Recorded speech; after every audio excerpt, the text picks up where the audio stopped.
Welcome to Horror Stories by Afia. السلام علیکم دوستوں، ہارر سٹوریز بائی آفیہ میں ایک نئی سٹوری کے ساتھ میں حاضر ہوں۔ سٹوری کی طرف بڑھنے سے پہلے میں آپ سے کہنا چاہوں گی کہ اگر آپ لوگ کمزور دل کے ہیں یا پھر کچھ ہارر سن کے آپ لوگ خوف میں مبتلا ہو جاتے ہیں تو یہ سٹوری آپ بالکل بھی اکیلے میں مت سنیے گا۔ سٹوری سننے سے پہلے آپ لوگ اپنے دلوں کو تھام کے رکھیے گا، کیونکہ میں نے سنا ہے کہ جب ہم ایسی مخلوقات کا ذکر کرتے ہیں تو وہ ہمارے آس پاس ہی ہوتی ہیں اور ہمیں اپنی موجودگی کا احساس دلانے کی کوشش کرتی ہیں۔ سٹوری کا باقاعدہ آغاز کرنے سے پہلے آپ لوگ ہمارے چینل کو سبسکرائب کر دیں تاکہ ہم مزید ایسی سٹوریز آپ کے لیے لا سکیں۔ دوستوں، یہ کہانی ایک ایسے شخص کی ہے جسے جنات وغیرہ کے وجود پر بالکل یقین نہیں تھا، لیکن بعد میں اس شخص کو جنات کے وجود پر بہت زیادہ یقین ہو گیا۔ تو آئیے جانتے ہیں اسی شخص کی زبانی کہ ایسا کیا ہوا کہ اسے جنات کے وجود پر یقین آنا شروع ہو گیا۔ آئیے چلتے ہیں سٹوری کی طرف۔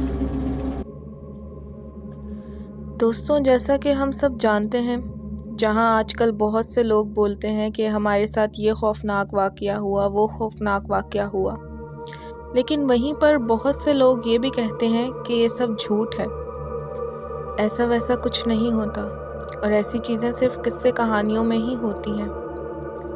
اور شاید میں بھی ایسا ہی تھا، لیکن میں سمجھتا ہوں کہ یہ کچھ تو ہوتا ہے جس سے بہت سے لوگ گھبرا جاتے ہیں۔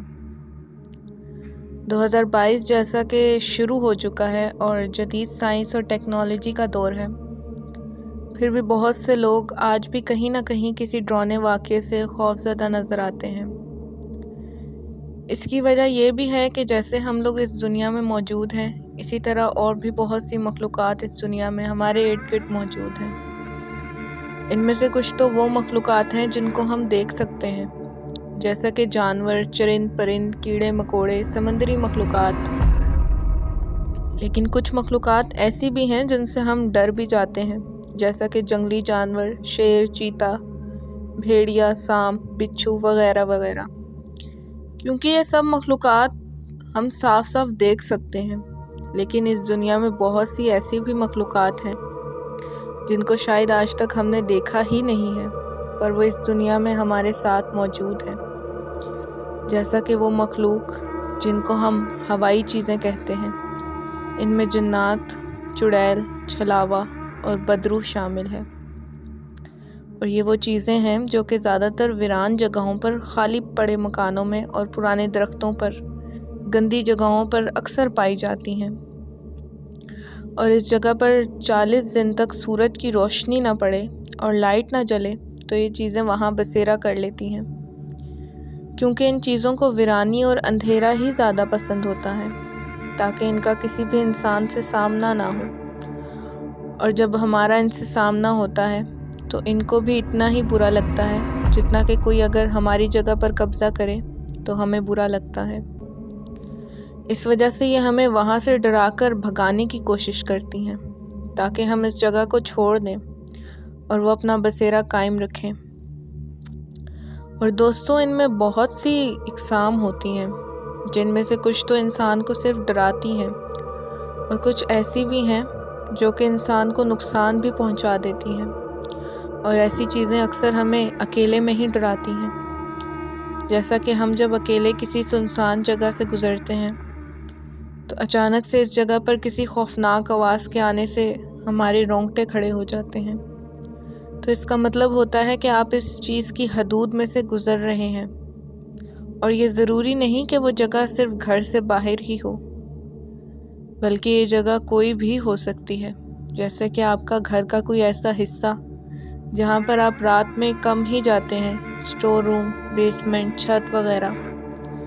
تو کبھی کبھی ہم ان کو دیکھ نہیں پاتے، لیکن ان کو محسوس ضرور کر لیتے ہیں، اور کبھی جب ان سے ہمارا سامنا رونما ہو جائے تو ہم بہت زیادہ ڈر جاتے ہیں، کیونکہ ہمارا ان چیزوں سے کبھی واسطہ نہیں پڑا ہوتا، اور اس وجہ سے ان کو اپنے سامنے دیکھ کر ہم بہت زیادہ ڈر جاتے ہیں اور ہوش کھو دیتے ہیں۔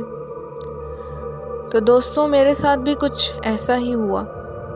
میں بھی دوسرے لوگوں کی طرح ان چیزوں پر یقین نہیں رکھتا تھا، اور جب بھی کوئی دوست مجھے ان چیزوں کے بارے میں بتاتا تو میں اس کا مذاق اڑایا کرتا تھا، اور میں اس کو کہتا تم بہت ہی بڑے ڈرپوک ہو۔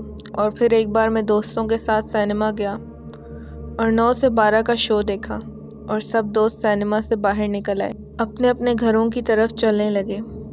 دسمبر کا مہینہ تھا، سردی بہت ہی زیادہ تھی، اور دھند اتنی شدید تھی کہ حد نگاہ صرف 10 قدم ہی رہ گئی تھی۔ اس کے بعد ہم سب نے اپنی اپنی بائک سٹارٹ کی اور وہاں سے ایک ساتھ گھر کی طرف چل دیے۔ ابھی کچھ ہی دور گئے تھے کہ ایک دوست بولا، یار سڑک بالکل خالی ہے، کوئی ٹریفک نہیں، نہ کوئی روکنے والا، تو کیوں نہ ریس ہو جائے، دیکھتے ہیں کہ محلے میں سب سے پہلے کون پہنچتا ہے۔ یہ سن کر باقی دوستوں نے کہا تو چلو پھر آج دیکھ لیتے ہیں کس میں کتنا دم ہے۔ یہ کہہ کر سب نے اپنی بائکس کی سپیڈ تیز کر لی، اور دیکھتے ہی دیکھتے دھند میں غائب ہو گئے۔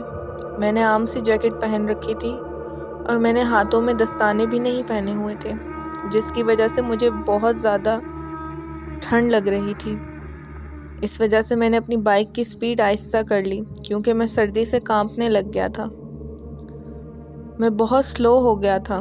اب پوری سڑک ویران تھی، اور میں اکیلا ہی اس سڑک پر پاگلوں کی طرح جا رہا تھا، اور اب میں بہت پریشان ہو رہا تھا کیونکہ سڑک پر بہت زیادہ سناٹا تھا، اور بہت ہی دیر بعد کوئی ایک آدھ گاڑی یا بائک پاس سے گزر جاتی، اور اس کے بعد سڑک پھر سے ویران ہو جاتی۔ میں چپ چاپ بس چلتا جا رہا تھا، اور ایسی خاموشی تھی کہ مجھے سوائے میری بائک کی آواز کے اور کسی کی آواز سنائی نہیں دے رہی تھی، اور میں چلتے چلتے ایک موڑ پر جا کر رک گیا۔ یہ ایک شارٹ کٹ راستہ تھا۔ اس سڑک کا نام بانسوں والی سڑک کے نام سے مشہور تھا، کیونکہ اس سڑک کے دونوں اطراف میں بانسوں کے بڑے بڑے درخت لگے ہوئے تھے، اور دونوں اطراف کے درخت اس طرح اس سڑک پر جھکے ہوئے تھے کہ جیسے اس سڑک پر کسی نے بانسوں کی چھت ڈالی ہو، اور سورج کی روشنی بھی بہت کم تھی۔ بس کبھی کبھار ہی اس سڑک پر سورج کی روشنی پڑتی تھی۔ بس یوں سمجھ لو یہ سڑک ایک بہت بڑی سرنگ کی طرح تھی، جو درختوں سے پوری طرح ڈھکی ہوئی تھی۔ میں نے سوچا اگر میں بانسوں والی سڑک سے جاؤں تو جلد ہی اپنے دوستوں تک پہنچ جاؤں گا، کیونکہ میرے دوستوں نے جانا تو دھرم پورہ ہی ہے، اور وہ سیدھا مال روڈ کی طرف سے دھرم پورہ جائیں گے، اور میں ان کے پاس پہنچ جاؤں گا۔ لیکن اس کے ساتھ ساتھ میں تھوڑا گھبرا بھی رہا تھا، کیونکہ یہ سڑک پہلے ہی عجیب و غریب واقعات سے بہت بدنام تھی، اور بہت سے لوگوں نے اس سڑک کے بارے میں سنا تھا کہ اس راستے پر بہت سی ہوائی چیزوں کا بسیرا ہے، اور ان کا یہ بھی کہنا تھا کہ جو بھی رات 7 بجے کے بعد اس سڑک سے گزرتا ہے، اس کے ساتھ ضرور کچھ انہونی ہو جاتی ہے، اور کافی لوگ تو اس سڑک سے دن کے وقت بھی نہیں گزرتے تھے، کیونکہ وہ اس سڑک کو لے کر بہت زیادہ ڈرے ہوئے تھے، کیونکہ اس سڑک کے دونوں اطراف میں کوئی آبادی نہیں تھی، بس کچھ جنگل نما جھاڑیاں اور بانس کے درخت ہی تھے۔ بس کچھ دور جا کر ایک سائٹ پر پرانا سا کالج تھا، اور اس کالج میں جانے کا راستہ بھی نہر والی سائٹ پر تھا، یعنی اس سڑک پر صرف کالج کی دیوار ہی تھی، اور رات 7 بجے کے بعد یہاں سے کوئی نہیں گزرتا تھا، جبکہ میں تو تقریباً 1 بجے کے قریب اس سڑک پر کھڑا تھا۔ پھر میں نے سوچا یار میں تو ایسے ہی ڈر رہا ہوں، لوگوں کا کیا ہے؟ لوگ تو ایسے ہی سنی سنائی باتوں پر یقین کر لیتے ہیں، جبکہ میرے نزدیک یہ افواہیں ہی ہیں۔ یہ سوچ کر میں اس سڑک پر چل پڑا، اور آہستہ آہستہ بائک چلاتا ہوا آگے بڑھنے لگا۔ اس سڑک پر دھند اور بھی زیادہ تھی، بس بائک کی لائٹ میں تھوڑا بہت نظر آ رہا تھا۔ میں بھی تھوڑا دور ہی گیا تھا کہ مجھے ایسا لگا کہ سڑک کے بائیں طرف کو سفید کپڑے پہن کر کوئی کھڑا ہے، لیکن مجھے صاف دکھائی نہیں دے رہا تھا۔ میں بائک کی سپیڈ بالکل کم کر لی اور تھوڑا اور آگے گیا، اور بائک کی لائٹ اس کی طرف کی تو دیکھا ایک بہت ہی خوبصورت اور دلکش سفید لباس پہنے ایک عورت کھڑی ہے۔ اس کے کالے گھنگرالے لمبے لمبے بال تھے جو کہ اس نے کھلے چھوڑے ہوئے تھے، اور اس کا چہرہ بہت ہی پرکشش اور خوبصورت تھا، اور اس نے بہت ساری جیولری پہن رکھی تھی۔ ایسا لگ رہا تھا کہ یہ کسی امیر گھر سے تعلق رکھتی ہے۔ اور پھر میں نے سوچا کہ یار، رات کا 1 بج رہا ہے اور یہ عورت اس ٹائم یہاں کیا کر رہی ہے؟ یا یہ بھی ہو سکتا ہے کہ کوئی 2 نمبر عورت ہے جو کہ رات کو دھندا کرنے نکلی ہے، یا پھر یہ کوئی ڈاکوؤں کے ساتھ ملی ہوئی عورت ہوگی جو لفٹ لینے کے بہانے لوگوں کو لوٹ لیتی ہوگی، اور اس کے ساتھی بھی یہاں آس پاس ہی چھپے ہوں گے۔ میں نے بائک کی سپیڈ اور زیادہ سلو کر لی، اور میں بہت دھیرے دھیرے سے یہ سب سوچتا ہوا اس کی طرف بڑھ رہا تھا، اور جب اس کی اور میرے بیچ صرف 10 قدم کا فاصلہ رہ گیا تو میں نے بائک سڑک کے دائیں طرف کر لی اور روک لی، جبکہ وہ سڑک کے بائیں طرف کھڑی تھی۔ میں نے سوچا اگر میرے ساتھ کچھ بھی برا ہونے لگا تو مجھے بھاگنے میں آسانی رہے گی، اس وجہ سے بائک میں نے سٹارٹ ہی رکھی، اور دور سے ہی بائک پر بیٹھے ہوئے اس کو پوچھا، کون ہو تم؟ اس نے مجھے کوئی جواب نہیں دیا۔ میں نے سوچا شاید اس کو میری آواز سنائی نہیں دی۔ میں نے 4 قدم بائک اور آگے لے لی اور پھر تھوڑا اونچی آواز میں کہا، کون ہو تم اور یہاں کیا کر رہی ہو؟ لیکن اس نے پھر سے کوئی جواب نہ دیا۔ اب میں تھوڑا گھبرانے لگ گیا تھا، کیونکہ میں سوچ رہا تھا کہ یہ جو بھی ہے اس کا مطلب ضرور کوئی نہ کوئی گڑبڑ ہے، تبھی یہ مجھے جواب نہیں دے رہی۔ اس کے ساتھ میں ادھر ادھر بھی دیکھ رہا تھا کہ کہیں اس کے ساتھی تو نہیں آ رہے۔ میں آخری بار اونچی آواز میں کہا، دیکھو اگر تم نے اب بھی جواب نہ دیا تو میں پھر جانے لگا ہوں۔ تو اس نے اچانک سے رونا شروع کر دیا اور روتے ہوئے بولی، میں بہت ہی مشکل میں ہوں۔ میں اپنے شوہر کے ساتھ اپنے رشتہ داروں کی شادی کی تقریب میں سے واپس آ رہی تھی کہ اچانک سے ہماری بائک پنکچر ہو گئی، اور ہم پیدل چل رہے تھے کہ میں تھک گئی، تو میرے شوہر نے مجھ سے کہا، تم یہاں رکو، میں جلد ہی کہیں سے پنکچر لگوا کر آتا ہوں۔ اور میں تب سے یہاں کھڑی ہوں، پر میرا شوہر ابھی تک لوٹ کر نہیں آیا، اور اس سنسان جگہ پر مجھے بہت ڈر لگ رہا ہے، کہیں کوئی چور ڈاکو مجھے کوئی نقصان نہ پہنچا دے، اور اس وجہ سے مجھے بہت رونا آ رہا ہے۔ اس کی باتیں سن کر میرے دل میں رحم آ گیا، اور میں بائک سے اتر کر اس کی طرف گیا اور میں نے کہا، دیکھیں آپ روئیں مت، مجھے یہ بتائیں کہ آپ کا شوہر کس طرف گیا ہے؟ تو اس عورت نے دھرم پورہ کی طرف اشارہ کرتے ہوئے کہا، وہ ادھر کی طرف گئے ہیں۔ تو میں نے اس عورت سے کہا، اگر آپ کو برا نہ لگے تو آپ میرے ساتھ بیٹھ جائیں، میں آپ کو دھرم پورہ اتار دوں گا، پھر آپ ادھر سے اپنے گھر چلی جانا، کیونکہ دھرم پورہ میں اس ٹائم بھی رکشہ وغیرہ مل جائے گا، اور ویسے بھی میں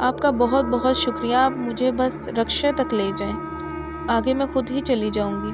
میں واپس بائک کی طرف گیا اور بائک سٹارٹ کر کے اس کے پاس لے گیا، اور وہ بائک پر بیٹھ گئی اور ہم وہاں سے چل پڑے، اور اچانک سے مجھے بہت زیادہ ٹھنڈ لگنے لگی۔ میں کانپتے ہوئے بائک چلا رہا تھا، ہم دونوں بالکل خاموش تھے، لیکن میں بہت خوش تھا کہ میرے ساتھ اتنی خوبصورت عورت بیٹھی ہوئی ہے، اور ایسے میں اس سے دوستی کرنے کا موقع بھی مل جائے گا، اور ہو سکتا ہے کہ یہ بیسٹ فرینڈ ہی بن جائے۔ تو میں نے سوچا کہ اس سے کوئی بات چیت ہی کر لوں۔ میں نے اس کو اپنے بارے میں بتایا کہ میرا نام یہ ہے اور ہم فلاں جگہ رہتے ہیں، اور آج میں فلاں فلم دیکھ کے آیا ہوں۔ لیکن وہ خاموشی سے بیٹھی میری باتیں سنتی رہی، پر اس نے مجھ سے کوئی بات نہیں کی۔ اب میں سوچ رہا تھا کہ شاید اس نے مجھے کوئی گھاس نہیں ڈالی، تو میں کچھ دیر کے لیے واپس چپ ہو گیا اور خاموشی سے بائک چلاتا رہا، اور تھوڑی دیر کے بعد میں نے اس سے پوچھا، آپ کا نام کیا ہے اور آپ کہاں رہتی ہیں؟ لیکن اس نے کوئی جواب نہیں دیا۔ میں آگے دیکھتے ہوئے اس سے ادھر ادھر کی باتیں کرتا رہا، پر اس نے مجھے پھر سے کوئی جواب نہ دیا اور نہ کوئی بات کی۔ اب مجھے اس پر غصہ آ رہا تھا۔ میں سوچ رہا تھا، لگتا ہے یہ اپنی خوبصورتی پر بہت زیادہ گھمنڈ کر رہی ہے اور مجھے نظر انداز کر رہی ہے۔ میں نے کہا، دیکھو میں نہیں جانتا کہ تم میری بات کا جواب کیوں نہیں دے رہی، لیکن کچھ تو بات کرو۔ مجھے لگتا ہے کہ میں خود سے باتیں کرتا جا رہا ہوں۔ کچھ بولو بھی۔ تبھی کسی نے مجھے خوفناک آواز میں غصے سے کہا، چپ چاپ آگے دیکھ کر چلو ورنہ پچھتاؤ گے۔ میں چونک گیا اور اب میں تھوڑا سا ڈرنے لگا، کیونکہ میں سوچ رہا تھا کہ کہیں یہ غصے میں آ کر میرے اوپر کسی قسم کا الزام نہ لگا دے۔ لیکن میں نے پیچھے نہیں دیکھا۔ میں نے بائک تیز کر لی، پر وہ سڑک ختم ہی نہیں ہو رہی تھی، اور جب میں نے غور کیا تو بائک ابھی بھی بالکل سلو تھی، جبکہ میں تو اس کو چوتھے گیئر میں فل تیز چلا رہا تھا۔ ایسا لگ رہا تھا کہ جیسے بائک پر کسی نے بہت زیادہ وزن رکھ دیا ہو، اور یہ سب دیکھ کر میں اب پوری طرح گھبرانے لگا، کیونکہ میں ابھی آدھی سڑک پر بھی نہیں جا پایا تھا، جبکہ پوری سڑک صرف 2 کلومیٹر کی تھی۔ میں پوری طرح سے بائک کو بھگانے کی کوشش کر رہا تھا کہ اتنے میں مجھے میرے پیچھے سے زور زور سے سانس لینے کی آواز سنائی دینے لگی، جیسے کوئی میرے کان کے پاس ہی کوئی تیزی سے سانس لے رہا ہے۔ میرے رونگٹے کھڑے ہونے شروع ہو گئے۔ اب میں کچھ سمجھ گیا تھا کہ میرے ساتھ کوئی عورت نہیں، بلکہ کچھ اور ہی ہے۔ اتنے میں اس عورت نے میرے کندھے پر ہاتھ رکھا اور اچانک سے میرے جسم کے رونگٹے کھڑے ہو گئے۔ میں نے ڈرتے ہوئے جب اپنے کندھے پر نظر ڈالی تو مجھے بہت عجیب سا بڑے بڑے نوکیلے ناخن والا کالا سا ہاتھ دکھائی دیا، اور وہ آہستہ آہستہ سے میری گردن کی طرف بڑھنے لگا، اور میرے پیچھے سے ایک خوفناک ہنسی کی آواز آنے لگی۔ وہ ہنسی ایسی تھی کہ اس کے آگے میری بائک کی آواز بھی دب گئی، اور بائک جیسے کسی جگہ میں پھنس گئی تھی۔ اس کے ٹائر تو گھوم رہے تھے پر بائک ایک ہی جگہ کھڑی تھی۔ تبھی کسی نے پیچھے سے میرے دوسرے کندھے پر اپنا منہ رکھ دیا۔ میں ڈر سے تھر تھر کانپنے لگا۔ ابھی میں بائک سے گرنے ہی والا تھا کہ پتہ نہیں کیسے میں نے ہمت کر کے زور زور سے کلمہ پڑھنا شروع کر دیا، اور ایسا کرتے ہی میرے پیچھے سے ایک خوفناک چیخ کی آواز سنائی دی۔ میں نے کانپتی ہوئی گردن سے پیچھے دیکھا تو میرے ساتھ ہی ایک بہت بھیانک شکل والی عورت بیٹھی ہوئی تھی۔ اس کی شکل پوری طرح کالی، لیکن اس کی بڑی بڑی سفید آنکھیں تھیں جو رات میں لائٹ کی طرح روشن تھیں، اور اس نے ایک ہاتھ میری گردن پر رکھا ہوا تھا اور دوسرے ہاتھ سے ایک درخت کو پکڑا ہوا تھا جو کافی دور تھا، اور شاید اسی وجہ سے بائک آگے نہیں جا رہی تھی۔ یہ سب دیکھ کر میرا پورا جسم بالکل برف کی طرح ٹھنڈا پڑ گیا۔